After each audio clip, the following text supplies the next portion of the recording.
वजारत जल शक्ति ने बुध के रोज कहा कि हिंदुस्तान और बांग्लादेश नदियों के पानी के इश्तराक की फ्रेमवर्क समेत आबी वसाइल से मुतालिक अमूर पर ताउन बढ़ाने पर मुतफिक हो गए हैं।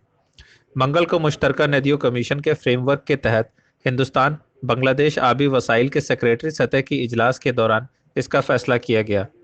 इस मीटिंग में हिंदुस्तानी वफद की क़यादत सेक्रेटरी आबी वसाइल, दरियाए तरक्की और गंगा बहाली पंकज कुमार कर रहे थे, जबकि बांग्लादेश की तरफ से वजारत आबी वसाइल के सीनियर सेक्रेटरी कबीर बिन अनवर की सरबराही में था। दोनों फरीकों ने आबी वसाइल के तमाम मामलात में ताउन बढ़ाने पर इत्तफाक किया, जिसमें नदियों के पानी की तकसीम, आलूदगी के खात्मे, नदियों के किनारों की तहफ़्फ़ुज़, सैलाब मैनेजमेंट, बेसिन मैनेजमेंट जैसे फ्रेमवर्क शामिल हैं।